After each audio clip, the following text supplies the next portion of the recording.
So this is The Wild West Was a Hot Mess by Jay Wilburn for the first reading today. A bullet tore through both sides of Marshal James Hetter's hat.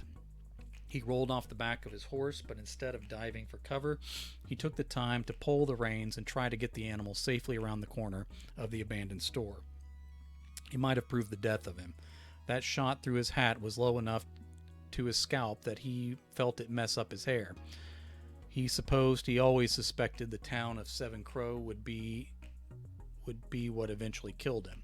Some folks thought the place was cursed because it had an Indian-sounding name. Marshal Hetter was pretty sure it was the low quality of the population that was the problem.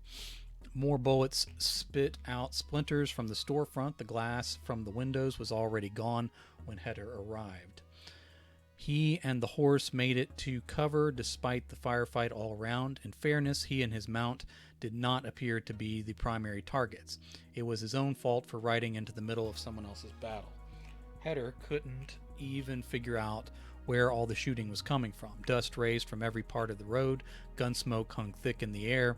Shouting carried all through town.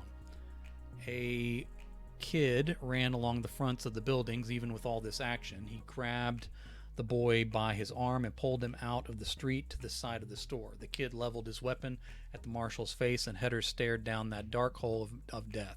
"I'm the law, kid." Hetter wasn't sure that would keep him from being shot, even if the kid believed him. "The sheriff's dead," the boy said without lowering the pistol. "You will be too if you hang around here."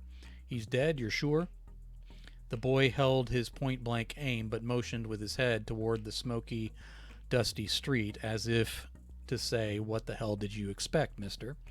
Hetter eased up on his grip, and the boy slipped away. He held the gun level for a few backward steps, and then broke into the run. The kid got 3 more good steps out into the action before his body flung sideways into the next building over. Hetter could tell right away the kid was done for. His horse gave a nervous grunt and tried to pull away on the reins. He allowed himself to be guided around the back of the old store by the animal's fear. Shotgun blasts sent him diving to the dirt to avoid being hit. This time the horse did gallop away and did much better than the boy had, disappearing into the dusty haze. There was less smoke back here, although the gunfire was much louder. Hetter stared in wonder as he saw these fighters were dressed in grease paint makeup like actors. Maybe they were actors, although the theater in Seven Crow had burned down years ago. Not only were their faces corpse white, they had black and red makeup accents around their eyes, noses, and mouths. It made them look unearthly and disturbing. Hetter thought of court jesters in some medieval castle from the days of King Arthur. He also thought this might be some Indian tribe he had not encountered before. These clownish-looking jokers were loaded to bear against each other. They hit one another, tearing away flesh, shoulder joints, and, for the least fortunate, their guts as well. One of the painted men fell at Hetter's side. He proceeded to lift the long gun off the body. Most of his ammo had left with the horse and his saddle. That mistake was on him. There was no rhyme or reason. He could see to which side each of the painted men were on. They seemed very much to be each man against every other. As Hetter struggled with the strap of the long gun, a jester with white face and blue accents bore down upon him. The fellow had a mustache trimmed neatly and curled at the ends like some eastern dandy. There were no Indians he'd ever seen with curled mustaches like that. Hetter abandoned the dead man's gun and charged for the street. 2 cannon-like explosions erupted behind the fleeing marshal. He expected to feel the shot pellets sting into his hide. Splinters spun around his head from the damaged wall of the store, but he escaped unscathed for now. That still left the street to be dealt with. Bandits with faces covered and guns firing in the air rode in circles around the middle of the hazy street. Marshal Hetter envied that they had ammunition to spare. He decided not to fire on them as long as he went unnoticed for now. The ground shook as their rides thundered about the town. They were far too big to be horses.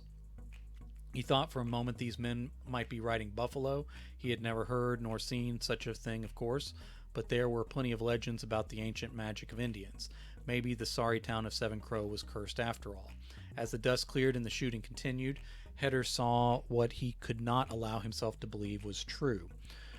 These bandits, with their bullets to spare, were riding giant lizards of various types. The leathery skin appeared to have scales, but he wasn't positive on that. Horns pointed out of their heads and snouts like longhorn cattle, but also nothing like them. These were the biggest creatures he had ever seen. Heder had no name for these beasts. One charged toward him and tore off the front of the store. Heder dove to the ground. He felt he was doing this far more often than was healthy. One of the painted gunmen stood and stared with wide eyes. Instead of taking the easy shot on the marshal where he lay on the ground, the fellow turned and ran. The jester made it a few steps before the great talon tore into him and lifted him into the air with a monstrous screech. Heder didn't get a good look at the flying thing, but the screaming jester dropped his shotgun. Unfortunately, it landed on the roof of the ruined store. I didn't think about this at the time that I was writing it, but I could say that the bandits were shooting in the air because these creatures in the sky were coming down for them. I'm doing a reading now, so I'm not going to make that change.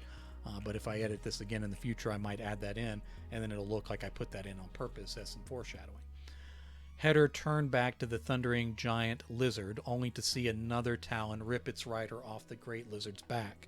This time the marshal watched the bandit lift into the air in the talons of a flying lizard with a leathery wingspan greater than any bird he had ever heard of. His mind tried to shape the flying creature into some sort of bat, but it had an enormous beak. Another bandit flew on the winged creature's back like some mythical warrior riding a real-life dragon. For half a second, Heder considered jumping on the terrible lizard's back to ride out of town. As he heard another screech overhead, he broke into a run across the street. There was a great crash behind him that sounded like the whole building collapsing, but he would not turn to look. A shadow fell over the marshal, and he dove under the bat-wing doors of a saloon. Heder slid through spilled beer and crashed his shoulder through a table leg. More drinks and glasses fell on him and drenched him. The pain in his shoulder distracted him from all of that. As the fighting with the bandits riding monsters continued in the street, Heder tried to take in the brawl going on inside the saloon. At first it seemed like fist fights and breaking chairs, but then he saw a man fly through the air, land on another man's back, and sink long fangs into his neck. Heder tried to come up with a word for this monster, but then the man being bitten changed into a standing wolfman with massive claws. The wolfman threw the biting and flying man through a solid wall. Unearthly shrieks rose from outside. Something burst into flames out there. The whole town might be going the way of the scorched theater. Then the hairy wolfman turned to Heder. The marshal pulled his gun, finally, and emptied every shot into the creature's pelt. Heder braced himself to be torn apart, but then another weapon fired above his head, taking out most of the hearing in one ear. That one shot sent the wolf staggering backward, where the other 6 rounds had failed. Smoke billowed thick from the fur, out of the fur from around this new wound. The ungodly creature howled and ran away on all 4s. Heder scanned the room to see every being fighting was now either a fanged biter or a wolfman. At least the sides of this combat were clear. The marshal turned to thank his protector, only to stare into the face of a monkey wearing a leather diaper with a deputy star pinned to it. This was the sheriff's monkey. Heder had not much cared for it before. The sheriff had said it was a baboon. Heder wasn't sure what to call any of the things he was witnessing in Seven Crow today. "Bobo," Heder said, "can you take me to the sheriff?" The baboon lowered his furry head in sadness. Looks like the monkey's owner had taken a bad turn of luck after all. Heder might be joining him if he couldn't find his way out of town. The marshal had mostly given up on any idea of bringing order to this disaster. Bobo turned quickly and fired a round from the gun clutched in its paws. A flying fanged man took the shot to the center of his chest. The monster exploded in the air in a cloud of dust, ash, and flame. Scorched clothes and boots fell to the floor, as empty as if the man inside had never existed. "Thanks again, Bobo. Can you help me get out of town?" The dead sheriff's baboon held out the gun to the marshal. Heder took it. The monkey then ran up the wall and across a beam high up in the ceiling. There was no way Heder could follow him. More howls drew his attention. Heder fired off the next 4 rounds, taking down as many wolfmen. The wolves did not explode, but they smoked like a wet campfire as they died. Heder was left with another empty gun as the wolves and fanged men fought inside. The terrible lizards and bandits were still shooting each other outside. The baboon dropped to the tabletop again and startled Heder. The monkey took several shiny bullets out of the pouch on the front of its leather diaper. The rounds rolled around the table as the baboon ran up the wall again. As Heder reloaded the gun, he thought the bullets looked odd. He decided they might be made of silver. A few more creatures made a move toward him, but he killed a couple more of them and the rest gave him space. A purple ape wearing an odd metal hat crashed through the wall and started tearing apart everyone inside. Heder bailed out the wide opening left by the ape and ran along the street. The silver bullets weren't quite as effective on the lizards, but the scaly monsters backed away anyhow. He stopped cold as he watched green glowing skeletons fighting one another with swords. The sun was shining, but that green glow seemed brighter. Marshal Heder considered his next move when his horse suddenly galloped out beside him. He was already shocked, but then was surprised even more to see Bobo the baboon in the saddle, holding the reins. Heder checked the sky for flying lizards or fanged men, but it looked clear for now. He tried to take the reins, but the baboon screeched at him. Heder felt stupid climbing on the back of his horse behind a monkey, but Bobo snapped the reins and they were off. They passed Seven Crow's house of ill repute. The ladies stood along the balcony watching the action.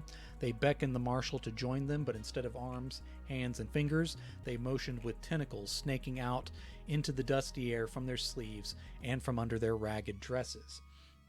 "Where is God in all this?" Heder whispered to himself as he tore his eyes away from the horror. Having his hands clear with Bobo the baboon on the reins allowed the marshal to fire and reload easily. They finally left the madness of the town far behind. "Good job, Bobo." The monkey gave a series of screeches that sounded like laughter. He wasn't sure what Bobo's plans were, but Heder had no desire to own a pet monkey. He just let the creature guide the horse onward for now.